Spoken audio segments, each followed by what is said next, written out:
अस्सलाम वालेकुम, welcome back to Arafat vlogs.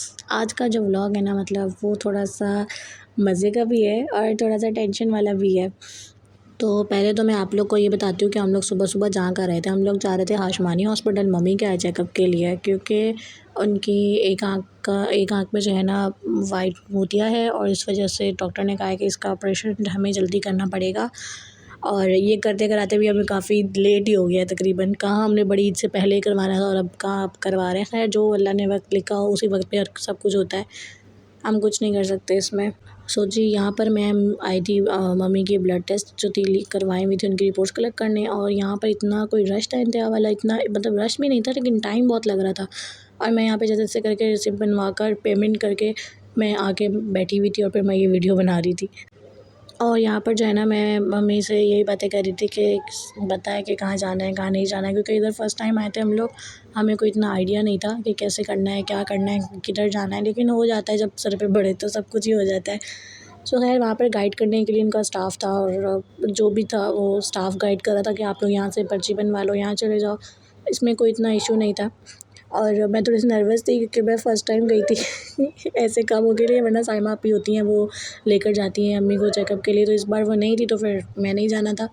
तो फिर यहाँ पे हमें काफ़ी वेट करने के बाद यहाँ पे उन्होंने हमें अम्मी के पे टेस्ट करना था उसके लिए बुलाया, और फिर यहाँ पे दूसरा टेस्ट एक और टेस्ट उन्होंने कहा था कि करना है। हम फिर वहाँ पे काफ़ी देर वेट करते रहे कि कभी दरवाज़ा खोले और हम अंदर जाएँ, हमारा नंबर आए।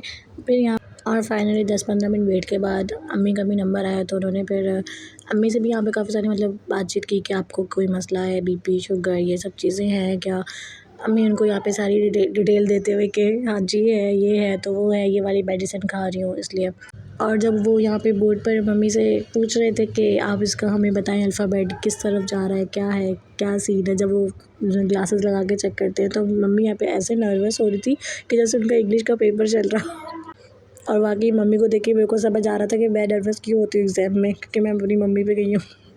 बहुत ज़्यादा नर्वस हो रही थी कि जैसे इंग्लिश का एग्ज़ाम दे रही हैं और यहाँ पे फिर तीसरा टेस्ट हुआ उनका, टोटल उनके 3 टेस्ट हुए और एक ब्लड टेस्ट और एक अल्ट्रासाउंड जो था वो हमने लास्ट वेडनेसडे के ट्यूसडे हमने करवाया था। उनकी रिपोर्ट्स भी हमने फिर आज ही कलेक्ट की थी, क्योंकि बार-बार इतनी दूर कौन जाए रोज़-रोज़, इसलिए फिर हमने कहा एक ही दफ़ा करवा लेंगे। और मैंने ऑनलाइन रिपोर्ट्स मंगवा ली थी तो अल्हम्दुलिल्लाह वो रिपोर्ट जो थी सब सेट आई हैं, ब्लड टेस्ट सब माशाल्लाह अल्हम्दुलिल्लाह सब सही है। और आप सब भी प्रे करना कि बस ये जो ऑपरेशन है ये सब ठीक ठाक हो जाए, जो भी ज़ख़म वगैरह या जो भी होता है वो सब जल्दी से सेट हो जाए।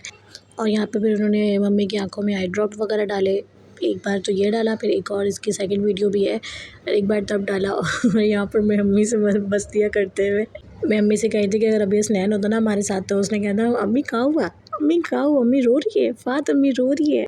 तो फिर हमें उसे समझाना मुश्किल हो जाता कि अम्मी नहीं रो रही है। तो अम्मी कह रही थी कि बहुत ज़्यादा जलन हो रही है, ऐसा लग रहा है जैसे किसी ने आँखों में लाल मिर्च डाल दी हो। और यार मैं और मम्मी जहाँ पर भी हो ना हम लोग अपना शुगर लगा ही लेते हैं। और फाइनली जी हमारा भी नंबर आया डॉक्टर मिसबा से मिलने का। कहाँ हम सुबह से 11 बजे से ख्वार हो रहे थे, कभी ये टेस्ट कभी वो टेस्ट, फिर वेटिंग। और डॉक्टर मिसबा ने भी बस एक बार चेक किया और उसके बाद उन्होंने अपने असिस्टेंट के साथ हमें आगे भेज दिया कि आप दूसरे डॉक्टर से जाके कंसल्ट करें, वो आपको सब बता देगा, ऑपरेशन की डेट वगैरह, कौन सा लेंस डलना है, कितने का डलना है, वो सब चीज़ आपको वहाँ पे पता लग जाएगी। और जितना मुझे इंतज़ार करना बुरा लगता है ना, और आज मैंने उतना ही इंतज़ार किया है, कभी इस चीज़ के लिए, कभी उस टेस्ट के लिए, कभी इस चीज़ के लिए, और सब्र करके किया है मेरे इंतज़ार के। खैर है कुछ नहीं होता, हो जाएगा। उसके बाद बस फिर हमने जब वहाँ पे उनके असिस्टेंट वगैरह या डॉक्टर जो भी कह लो उनसे बातचीत की, तो फिर लेंस वगैरह के उसके बाद फिर हम लोग निकल आए। और यार सुबह से आप ही मैसेज कर रही थी मुझे कि तुम लोग सीधा वहाँ हॉस्पिटल से सीधा मेरे घर आ जाना, तुम लोग आधे रास्ते में तो चलो थोड़ा सा आगे आ जाना, मैं खाना वाना बना रही हूँ, हम लोग ना लंच साथ में करेंगे। तो मैंने मम्मी से पूछा मम्मी जाना है, मम्मी ने कहा नहीं जाना ना, हम लोग अपने घर चलते हैं, सीधा थके हुए हैं, रेस्ट करेंगे ये वो। फिर मैंने क्या किया, अम्मी तो पीछे ही थी, जब हम हॉस्पिटल से निकले तो रिक्शा मैंने ही रोका, मैंने ही करवाया, बातचीत की। तो तब मैंने ना रिक्शे वाले को सीधा आप ही के घर का एड्रेस बताया। और ये चीज़ ना मम्मी को नहीं पता थी कि हम लोग जा कहाँ रहे हैं। और रास्ते में जब नटी चट्टी का पुल आया ना तो मैं समझ गई कि बस अगर अम्मी ने ये देखा तो अम्मी को समझ आ जाएगी कि हम लोग साइमा के घर जा रहे हैं। मैंने अम्मी को वहाँ पे बोला अम्मी आंखें बंद करो, डॉक्टर ने कहा था वो कि आई ड्रॉप डाले हुए हैं तो इस आंखों में धूल मट्टी ना जाए वरना ज़्यादा मसला होगा। तो यहाँ पे देखो अम्मी आंखें बंद करके बैठी हुई थी, मैं बस यही दुआ करी थी कि किसी तरह ये पुल निकल जाए। और वहाँ से जैसे ही हमने वहाँ से क्रॉस किया है, आगे वो ट्रक वगैरह वो सब चीज़ें थी, जगह की पहचान ऐसी बात नहीं है, वहाँ जाके मेरी बहुत कुत्ते वाली हुई थी, वैसे ज़्यादा डांट पड़ी थी।